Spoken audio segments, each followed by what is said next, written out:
PCATB, pas comme les autres. Ici, c'est le temple Chuksosa, deuxième partie. Je voudrais présenter ce stupa est construit il y a 10 ans. Ils ont reçu les saris de Shakyamuni Bouddha. Les saris sont trouvés ramassés après la crémation de Bouddha. Les différentes formes de cailloux ou perles du corps, ça fait partie du corps du moine. Ce sont des grands moines qui ont des saris après la crémation. Ils ramassent et conservent dans ce stupa, au fond de stupa. Par rapport aux Bouddhas, les saris sont en différentes formes et en différentes quantités. On conserve précieusement au fond de stupa. Ils ont reçu les vrais corps de saris de Shakyamuni Bouddha et ils ont construit ce stupa précieusement il y a 10 ans. Les saris de Shakyamuni sont arrivés dans ce temple Chuksosa il y a 10 ans et ce temple est devenu plus connu grâce aux saris de Shakyamuni Bouddha. Le temple est situé dans la montagne de 800 mètres d'altitude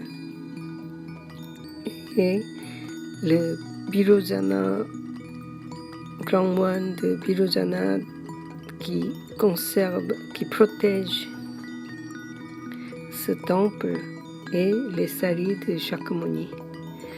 Au-dessus de la tête de Birojana, il y a de grands dragons qui protègent le statue Birojana.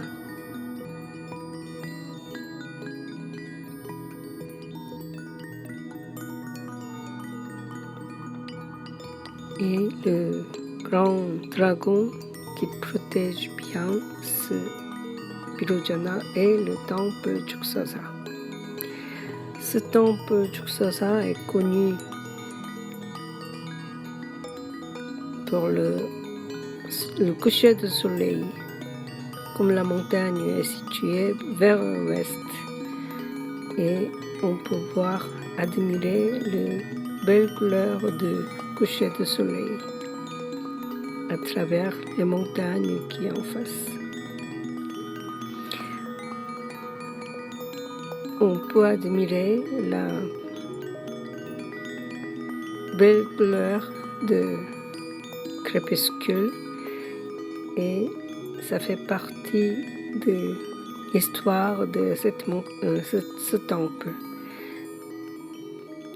Avec cette couleur de crépuscule, le grand moine de l'époque du 7e siècle a choisi dans cet endroit pour construire le temple Chuksosa.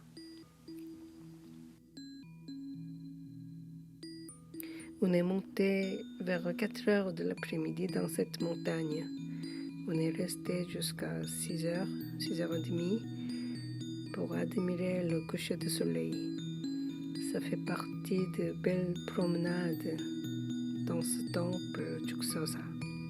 Le temple est un des meilleurs endroits pour admirer le coucher du soleil.